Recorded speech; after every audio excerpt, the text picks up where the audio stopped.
Hoje, no Evangelho de Mateus, no capítulo 12, do verso 43 ao verso 45. Gostaria muito que você lesse, prestasse atenção e, de fato, ficasse aqui. Não se distraísse com essa multidão de comentários para lá ou para cá. Por favor, fique aqui. Você está aqui. Não desperdice a oportunidade se distraindo com o que não vai produzir a vida, a consciência, o poder, e não vai gerar o escudo da fé e não vai te dar a espada do Espírito, que é a palavra de Deus. Então preste atenção, meu querido amigo, minha amiga. Está aqui Mateus 12, de 43 a 45, que nos dizem assim, olha só: quando o espírito imundo sai do homem, assumindo que homens podem ficar possessos de espíritos imundos. Você entendeu?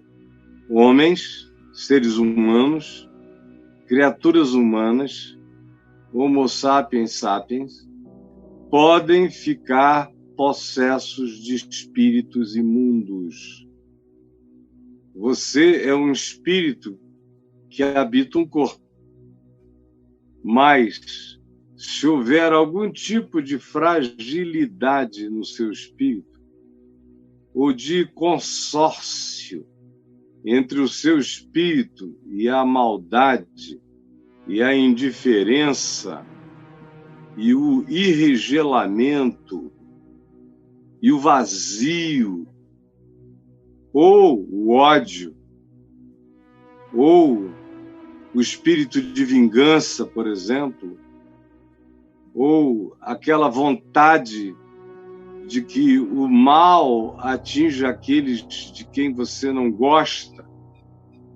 Se, por exemplo, esse tipo de sentimento toma conta de você, o seu coração fica imediatamente aberto para que um espírito imundo, um espírito maligno, sorrateiramente se aloje em você. E aí a religião criou um estereótipo que dificulta as pessoas a entenderem o significado da presença, da habitação, do controle de espíritos imundos sobre a nossa vida. Aí alguém pergunta: como é que eu posso saber quando um espírito imundo começou a tomar conta de mim? É que os seus pensamentos vão ficando imundos, os seus desejos vão ficando imundos, os seus planos vão ficando imundos, o seu olhar vai ficando imundo, o seu interpretar vai ficando imundo, o seu desejar vai ficando imundo, as suas projeções vão ficando imundas. É fácil saber. Veja o que você pensa, veja o que você deseja, veja o que você ambiciona, veja o que você busca, veja o que você aplaude, veja o que você escolhe, veja o que você chama de minha preferência, meu compromisso, minha crença, minha ideologia, meu modo de olhar o mundo. Se for um modo imundo, aí você diz: o que é um modo imundo? É esse modo que não é puro, que não entende o significado de pureza, como Paulo diz em Filipenses. Ele diz: finalmente, irmãos, tudo que é puro, tudo que é de boa fama, tudo que é construtivo, tudo que é edificante, se algum louvor existe, se alguma coisa boa existe para ser rememorada, trazida e celebrada, se alguma coisa digna existe, seja isso o que ocupe o modelo, a matriz do pensamento de vocês, para que o Deus da paz habite vocês. Olhe bem isso, para que o Deus da paz seja convosco. O seja convosco não é só ser em nosso favor, é ser em nós. Seja convosco é ser em mim. Seja com você, Caio, em se tratando de Deus, se está desejando que Deus seja Deus em mim. Me habite, nesse caso, me habite com paz. Com essa paz que me ocupa. Que Jesus disse, deixo-vos a paz, a minha paz vos dou, não vou-la dou como a dá o mundo. Não se turbe o vosso coração. É isso que tem que me ocupar. Essa é a presença que tem que estar em mim. Esse é o espírito, essa é a atitude. Por outro lado, se não é assim, eu invoco a presença de espíritos imundos para a minha vida, para a minha mente, para o meu pensamento, para a minha forma de interpretar, de ser, de escolher, de agir, sem nem mesmo perceber. E você não precisa cair no chão, não precisa ter um ataque histérico, nem histriônico, não precisa ficar como um dia eu fiquei na madrugada do dia 19 de julho de 1973, quando eu sofri um ataque maligno que tomou conta de mim e me jogou de um lado para o outro, sem que eu tivesse controle sobre o corpo. Eu tinha decidido na véspera que eu iria ser de Jesus e seguir a Jesus. Invoquei o nome de Jesus. Quando foi 6h, 5h45, 6 e alguma coisa, eu fui invadido por uma presença maligna que dominou tudo, meu corpo, meus movimentos, minha fala, meus grunhidos que eu não falava. Eu não perdi, todavia, a consciência, mas me assisti sem nenhum domínio nem controle de mim. Isso é um caso típico de forças malignas tentando possuir alguém. No meu caso, não me possuíram porque a minha mente não foi tomada, mas tiveram o poder de dominar meu corpo, de fazer com que os meus movimentos não me pertencessem. Não é disso que se está falando aqui. Jesus não está falando seguramente disso.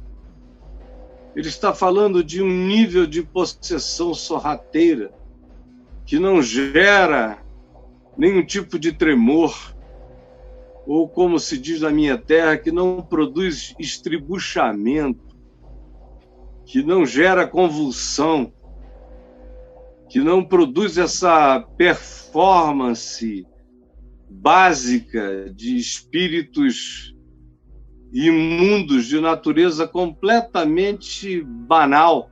Não. Jesus está falando de algo muito mais sério, porque não dá esses sinais. Ele vem, ele passa, ele encontra o lugar, o abrigo, ele vê que há um vazio, ou que há uma ocupação emocional e sentimental adequada, invocativa, que funciona como uma permissão de entrada. Eles passam e eles veem, eles enxergam aquilo do que nós estamos possuídos. Você que anda possuído de muito ódio, muita raiva, muita hostilidade, muita agressividade indiscriminada, ou você que anda alimentando sentimentos horrorosos a respeito de algumas pessoas, ou você que entrou na ideologia do ódio, que crê que existem pessoas do outro lado da vida que necessitam ser odiadas, devidamente odiadas por você. Você é um receptor. Você é uma realidade de oferta de habitação para espíritos malignos, você está me entendendo? Você é. Não tem ninguém que odeie que não seja. Não há ninguém tomado de amargura que não o seja. Não há ninguém que cobice, que inveje e que se deixe possuir de ganância e que, pelo seu próprio capricho, esteja disposto a qualquer coisa, que não esteja com a porta aberta para que essas presenças malignas em nós penetrem. Você pensa que tem que ir a um lugar de invocação? Você pensa que precisa fazer alguma oração maligna, cumprir algum rito? Você acha que tem que ir a algum lugar onde haja um sacerdote chamando essas malignidades sobre a sua vida? Não, meu amigo. Dependendo de como você seja, de quem você seja, do que você pratica, você é a invocação do mal. Sua existência é essa anti-oração perversa que abre a porta para a malignidade habitar você. Você me entendeu? Não é possível que não tenha me compreendido. Quando o espírito imundo sai do homem, e se sai é porque entra, e entra fácil. E entra de passagem. Jesus aqui está descrevendo a situação em que um espírito que habitava uma mente, um coração, ele, mais adiante, vai associar isso aqui a uma geração. Às vezes é uma geração inteira, uma coletividade inteira, um grupo inteiro que fica tomado por espírito maligno. Aqui ele está falando do episódio de um indivíduo de quem o espírito maligno saiu. E pela ambiência toda do contexto, especialmente em Lucas 11, você vê que é um espírito que foi expulso, porque Jesus o discerniu, no caso do Evangelho, lá em Lucas 11, ou porque alguém, ou porque a palavra da verdade, que é carregada de poder, de fazer tornarem-se patentes todos os espíritos e todas as presenças da mente humana, essa palavra se manifestou e esse espírito não suportou a presença da verdade e fugiu, porque ele foge da verdade. O fato é que quando o espírito imundo sai do homem, anda por lugares áridos, procurando habitação. Lugares áridos aqui não significa vai para o deserto, porque espírito gosta de deserto. Não, lugares áridos é justamente uma designação de que eles buscam habitação nesses ambientes.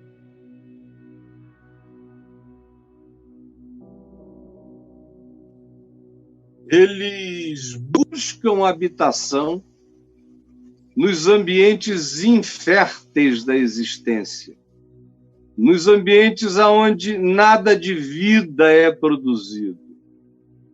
nos ambientes onde não há nada frutuoso sendo gerado. É nesses lugares aqui designados como os lugares áridos, os lugares da não-vida, do não-fruto, do não-amor, do não-refúgio, da não-sombra, da não-produtividade em favor do que se chame benéfico. Ele procura alguém que habite lugares vazios, ocos, áridos, dessignificados, sem presença do Evangelho. E quando ele, andando por aí, procurando um lugar para habitar, para se reencastelar, para possuir essa mente, esses impulsos, esses sentimentos, para degradar esses afetos de um coração oco e vazio, árido, aberto para a presença perversa, porque seja totalmente desocupado. Quando ele anda por esses lugares e não encontra e não acha um lugar para habitar com a expressão de domínio, de controle que ele tinha antes, olha o que ele diz: voltarei para minha casa de onde saí. É uma frase simples e pavorosa, se tratando de uma conclusão demoníaca. É o que Jesus ensina assim: então o espírito imundo conclui. É uma conclusão demoníaca. Voltarei para minha casa de onde saí. E eu fico imaginando a quantidade enorme de espíritos imundos dizendo isso agora. Voltarei para minha casa de onde eu saí. Voltarei para minha casa de onde saí. É interessante que ele sai, mas se a casa não é ocupada por um outro dono, ele considera essa casa dele. Ele diz: voltarei, com a tranquilidade de quem deu uma volta, não encontrou nada melhor e diz: vou voltar para casa. É assim. É uma coisa horrorosa se os demônios pensarem em você como uma habitação que seja propriedade deles. Você já imaginou isso? Que existe uma quantidade enorme de gente que é propriedade dele, acerca de quem ele pode dizer: ah, não encontrei nada melhor.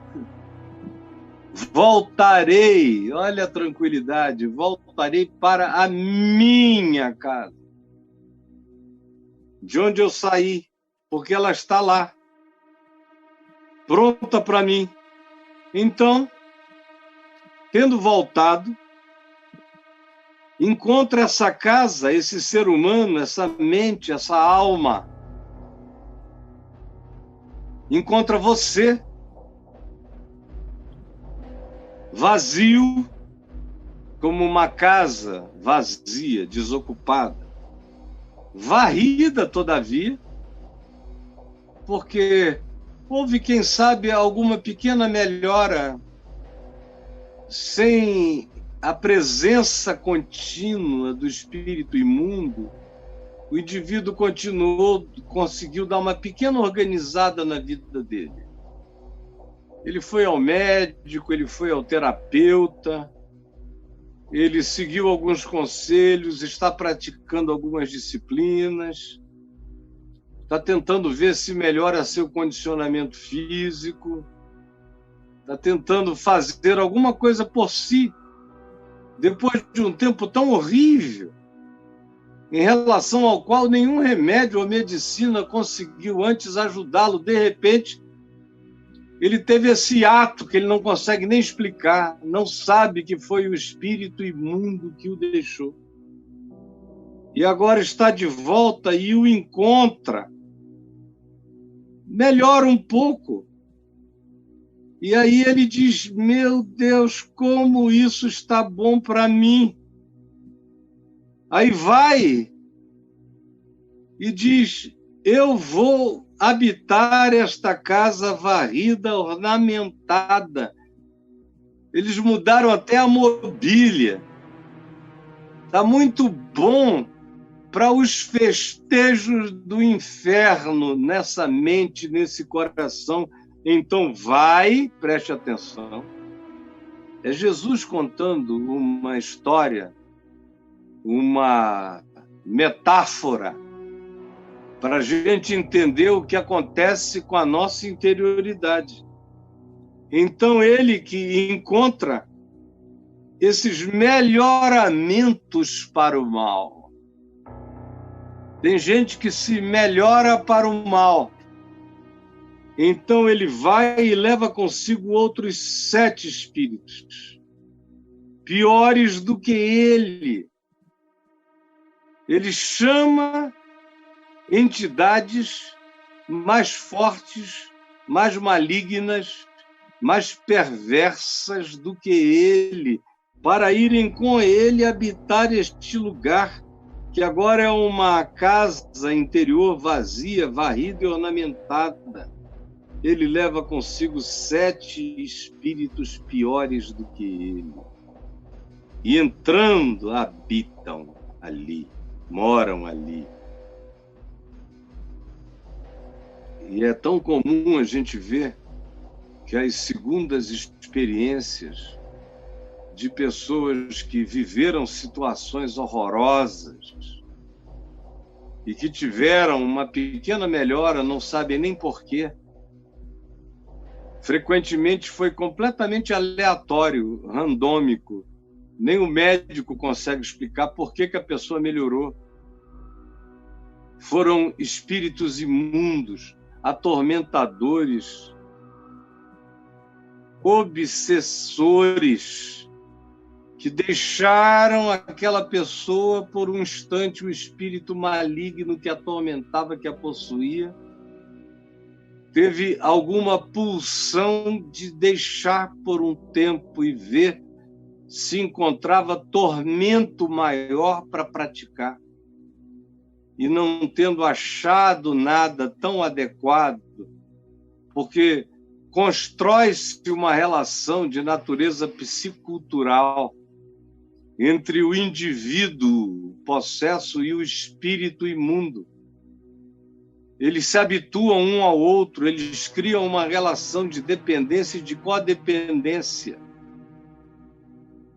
É extraordinário como o próprio Evangelho nos dá conta disso, de que quando Jesus expulsa a legião de demônios do homem de Gadara, os demônios pediram que Jesus não os mandasse para fora daquele paizinho pequenininho, que é menos do que a gente pode caracterizar como país, porque eles estavam habituados, eles tinham se aculturado, e a cultura local os tinha assimilado, de modo que eles se miscigenavam, faziam parte, tinham se hibridizado com a cultura daquela localidade, tanto quanto eles se tornam híbridos com a cultura de indivíduos, com a psique, com o desenvolvimento do próprio indivíduo que se mistura, que vai se fazendo gradativamente um com o espírito maligno ou com os espíritos malignos, que vêm e que tornam agora esse segundo estado, como qualquer um constata que, em geral, qualquer segundo estado é pior do que o primeiro. Qualquer segundo estado. Já tem a acumulação das doenças anteriores, dos traumas anteriores, das perversidades anteriores, dos ódios anteriores, e agora, com essa reentrada e com a carga de 7 espíritos piores, essa malignidade toma dimensões que nunca se tinha experimentado antes, e você sabe do que eu estou falando. Você sabe exatamente do que eu estou falando, como as coisas se tornaram piores. Aí não é porque você não cai no chão estribuchando que você não piorou de diabos. Piorou de quê? De diabos. Se alguém pudesse fazer o diagnóstico, piorou de quê? Piorou de espíritos imundos na vida. E eu conheço muita gente que está cheia de espíritos imundos. Não caem, não babam, não têm crises semelhantes a uma crise epilética, são funcionais, são funcionários públicos, são políticos, são empresários, são comerciantes, são pessoas comuns. O diabo não faz acepção de pessoas. Mas, é claro, ele tem preferências. Ele prefere aquele que faz parte da torcida organizada do rancor, do ódio, da maldade, daquele que derruba cruzes. Ele tem uma preferência especial por esse que odeia aquilo que seja feito como memória do bem. O diabo tem uma preferência especial por esses que se tornam inimigos de toda tentativa humana de diminuir a dor do próximo. Esses são verdadeiras catedrais prontas para a habitação de demônios. São verdadeiros templos de Satanás. Como diz o Novo Testamento, são verdadeiras sinagogas de Satanás. E se o Novo Testamento estivesse sendo escrito nos nossos dias, ele diria, são verdadeiras igrejas de Satanás. Os corações dessas pessoas, tanto faz se no movimento coletivo ou se na atitude individual de cada um. Você está me entendendo? É claro que está. Habitam ali. E o último estado daquele homem se torna pior do que o primeiro.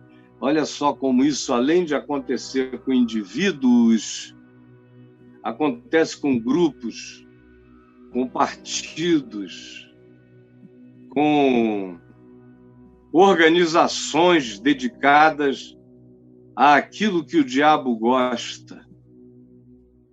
Há grupos, há seitas, há organizações de natureza partidária que levantam as bandeiras do ódio, da raiva, da superioridade, do antagonismo, da antipatia, da vontade de matar, do desejo maligno, o que carregam no coração aquela determinação de tomarem o lugar do outro, não importa como, de possuírem o que é do outro. Quem tem o desejo e a determinação de possuir o que é do outro acaba possesso sem saber. Você quer possuir o que é do outro? Saiba, você vai ficar possuído de algo infinitamente mais poderoso do que aquilo que você chama de o poder de tomar posse. Quem tem o poder de tomar posse do que é do outro no tapa, será possuído sem sentir. E será controlado e piorará. E Jesus está dizendo que isso tanto acontece com um indivíduo como pode acontecer de maneira coletiva, grupal, generacional, como ele diz, assim também acontecerá a esta geração perversa. Veja como a perversidade e a manifestação e a possessão de espíritos imundos não se separam.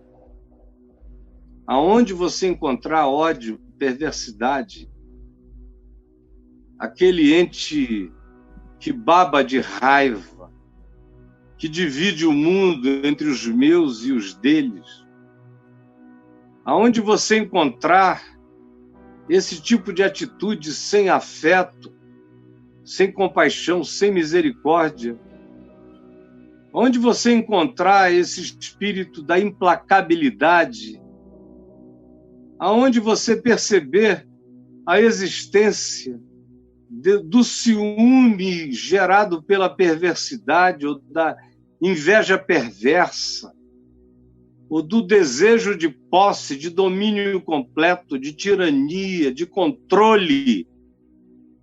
Todo ser humano com obsessão por controle está repetindo o espírito maligno, o espírito satânico em si mesmo, porque é ele que tem a obsessão do controle. É ele que tem a obsessão da tirania, do despotismo. É o diabo que é déspota, que é tirano. É o diabo que quer tomar aquilo que não é dele, porque não há nenhuma alma humana nesse mundo que tenha sido criada por ele ou para ele.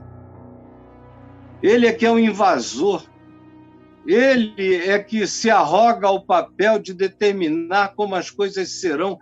Ele é aquele que é o ladrão, como Jesus disse, que entra sorrateiramente, que muda as regras do jogo, que domina, que traz outros, que não quer saber, que piora tudo. Assim também acontecerá a essa geração. Nós estamos assistindo isso hoje. Nós estamos assistindo isto hoje.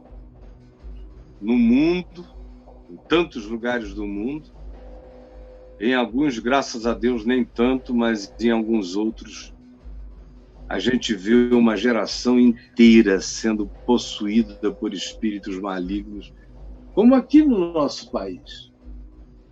Tem uma geração toda tomada pelo ódio, pela raiva, pelo rancor, pela vontade de controlar os outros, de expulsar, de tirar da reta. Você não consegue ver como essa geração está possuída por um espírito 7 vezes pior do que os anteriores. Você não consegue enxergar a aplicabilidade incontestável dessas palavras ao cenário que nós estamos encontrando todos os dias diante de nós. Jesus disse que seria assim. E só não é assim quando ele, o mais valente, vem e habita o coração da gente. Foi o que ele disse e deixou isso completamente claro para quem queira saber. Por exemplo, aqui em Lucas, no capítulo 11, ele diz: quando é que a gente pode ficar livre dessa vulnerabilidade que escancara as portas com o surgimento da nossa própria maldade, com o desenvolvimento dela, o que é tão fácil ficar ruim, é tão fácil ficar mal, é tão fácil ficar perverso. Meu Deus, eu conheço gente que há 5 anos atrás era gente boa, e eu encontro com essas pessoas hoje, elas se transformaram em gente ruim. Muitos dos que estão me assistindo aqui sabem do que eu estou falando. Seu pai era legal, virou um homem ruim. Sua mãe era gente boa, se tornou perversa. Sua família era uma família tratabilíssima, agradável. Agora é todo mundo hostil, com ódio. E não existe ódio sem diabo, você entendeu? Não existe ódio neutro. Não existe perversidade neutra. Não existe malignidade neutra. Não existe espírito de vingança neutro. Tudo isso já é pervadido e possuído e pulsionado pela presença, pelo espírito maligno. Jesus diz que o que pode nos salvar disso é uma coisa só. Não adianta só fazer um curso de um coach. Não adianta programação neurolinguística, não vai te salvar disso. Te melhora para fazer a casa ficar varrida e ornamentada, mas não ocupada. Ela dá uma varridinha, uma mobiliada nova, dá uma pequena melhorada cenográfica, mas não te habita com o poder de fazer com que nenhuma malignidade mais te penetre. Isso aí é outra história que transcende a Freud, a Jung, a Lacan e a quem mais você admire.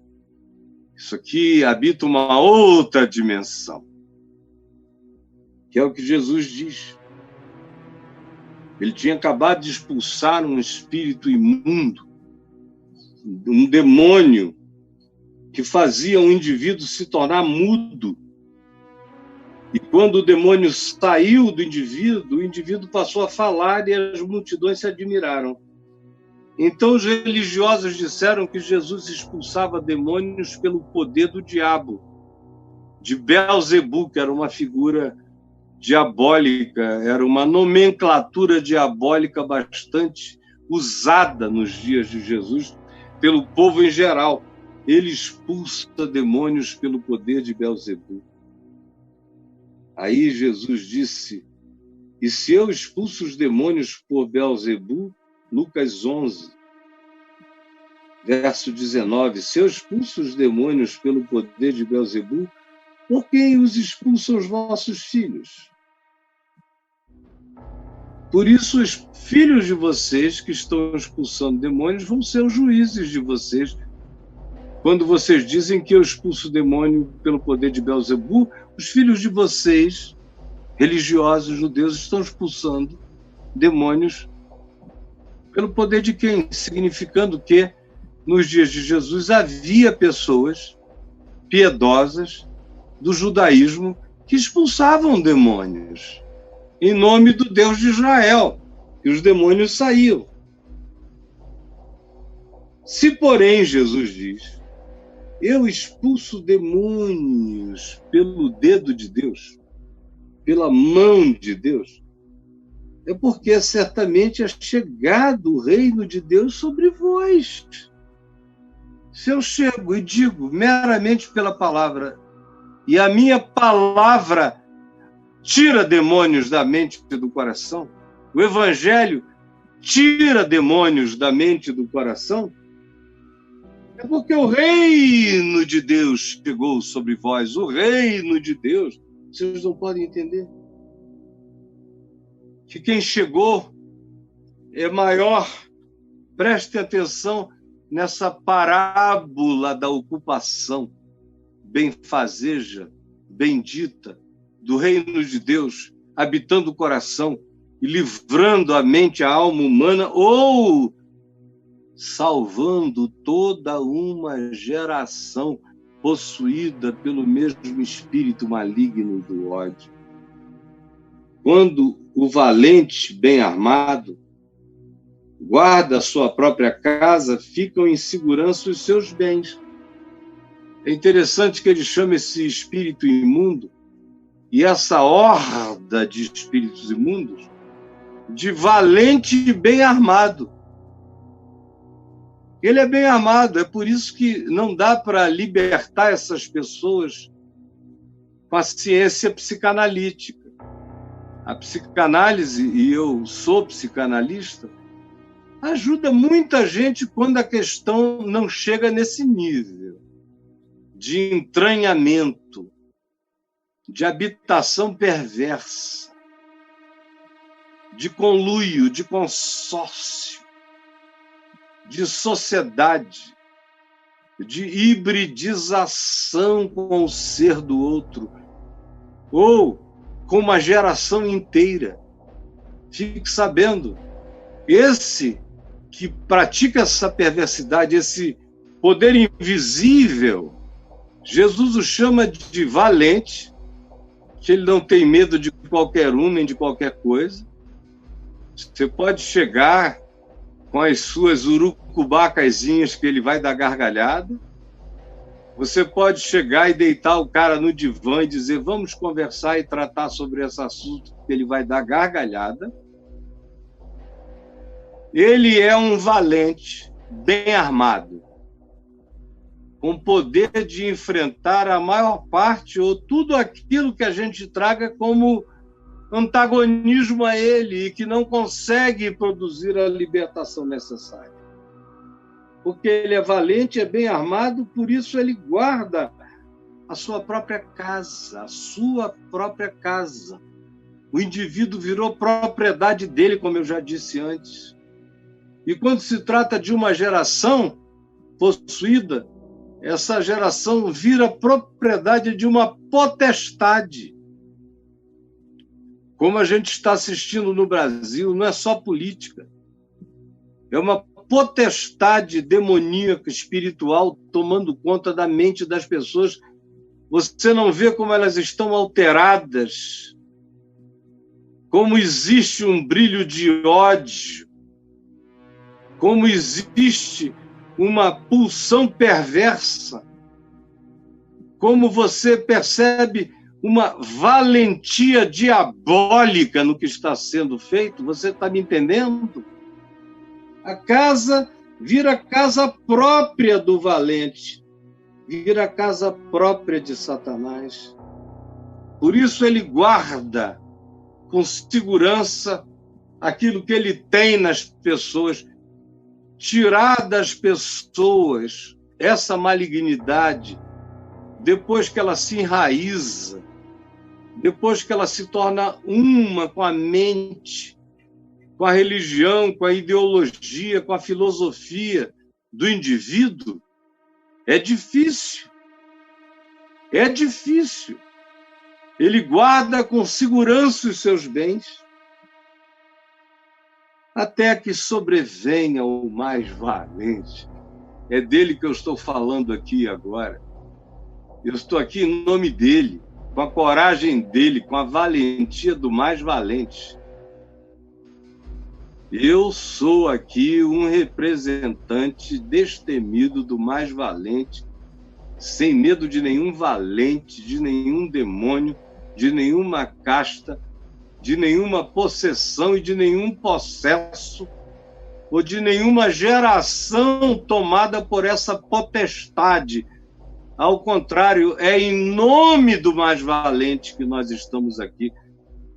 Eu estou aqui, comigo muitos outros, para resistirmos ao diabo, e ele fugirá de nós. Para resistirmos ao diabo, nós não estamos enfrentando uma luta contra a carne, contra a sangue, contra bandeiras humanas, contra loucuras humanas, contra ideologias humanas, não. Nós chegamos no nível em que a nossa luta não é contra essas dimensões. Não adianta ficar com raiva de indivíduos, a luta é num nível muito superior. E tem-se que ter agora a coragem do mais valente.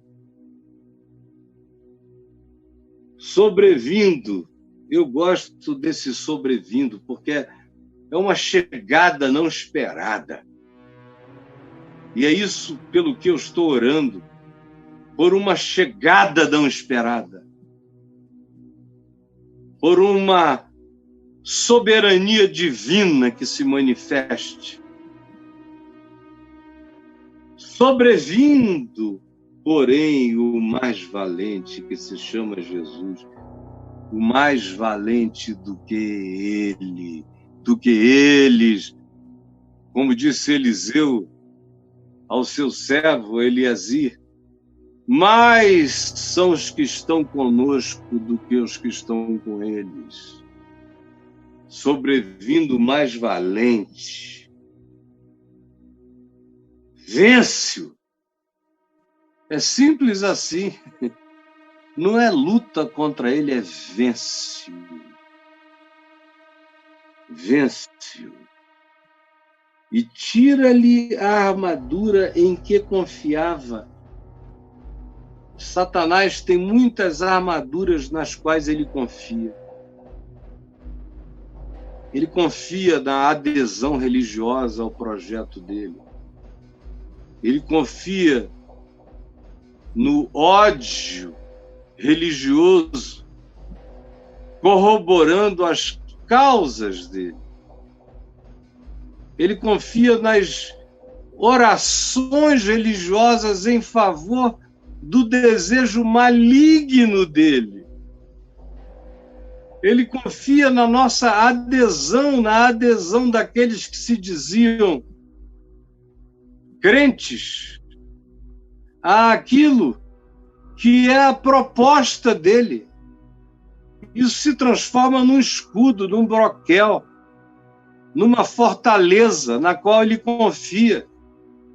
Ele confia no nosso compromisso, ou no compromisso humano de uma geração inteira com um ódio, com a marcha do ódio.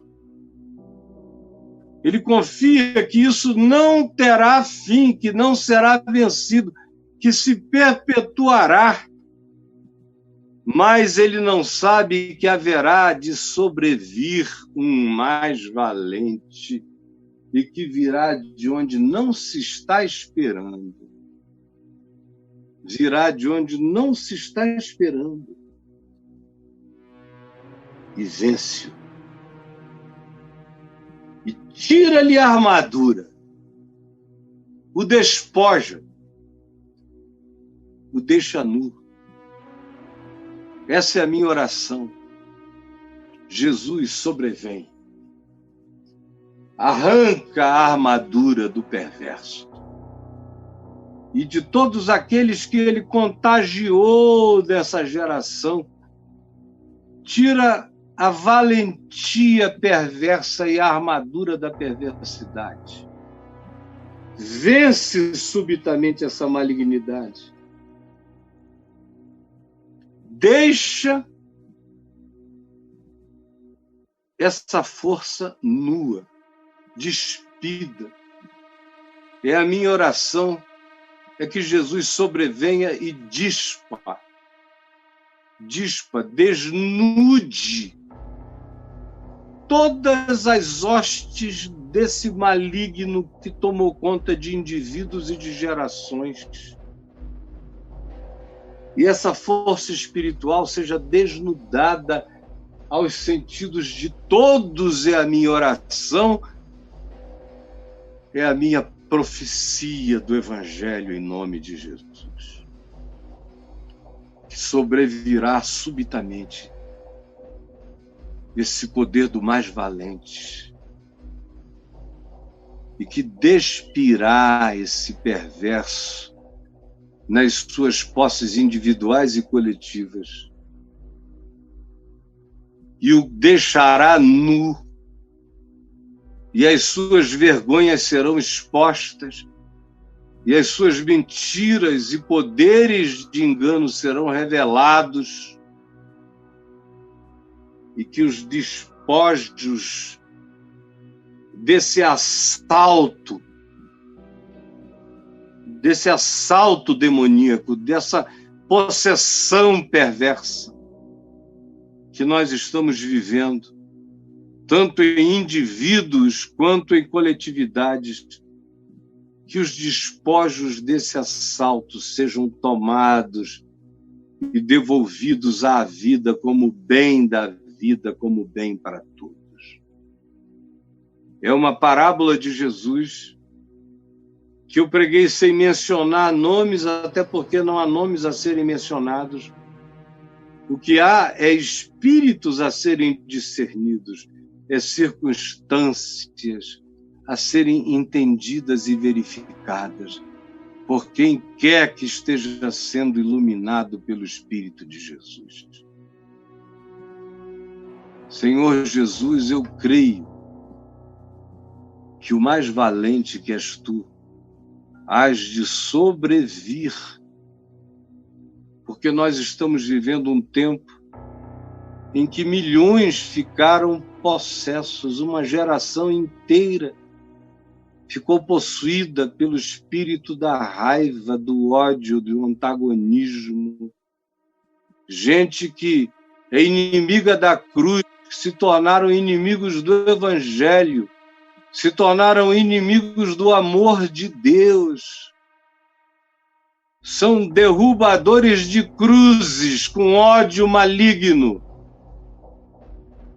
Eu quero te pedir que esse espírito, que não tem mais para onde se esconder, que já está revelado e manifesto pela tua palavra, que é viva e eficaz e é mais penetrante do que qualquer espada de 2 gumes e é apta para penetrar mente e coração, para separar juntas de medulas e para tornar manifesto todos os pensamentos e propósitos do coração, para patentear, para virar para a luz a cara que estava escondida e que agora está exposta, descoberta e desnudada. Eu te peço em nome de Jesus que tu sobrevenhas de maneira súbita e que tu venças essa malignidade pelo teu Espírito, pela tua palavra, e que tu desnudes os esconderijos desse engano, e que tu tornes tudo público, tragas tudo para a tua luz, que tu tires as armaduras da mentira, do engano, do sofisma, que tu derrubes os encastelamentos do engano entre nós e que tudo fique nu e descoberto ante os olhos daquele a quem temos que prestar contas. Que a possessão generacional, que essa potestade maligna que tomou conta dessa geração seja assustada pela revelação do mais valente nos lugares celestiais. E que os indivíduos tenham os seus olhos abertos para acordarem desse estado de domínio, de controle mental, emocional, que dominou o coração de milhões nesse país. É o que eu oro na minha insignificância, aqui nesse meu cantinho. Eu oro sabendo que eu estou falando ao Senhor de todas as coisas, ao ressuscitado de entre os mortos. Eu estou falando a anjos, a arcanjos, eu estou falando a principados e a potestades, àqueles que dizem, eu conheço a Jesus e sei quem é o Caio. Eu estou orando com temor e tremor, pedindo que tu sobrevenhas assustadoramente com a manifestação do teu poder chocante e libertador.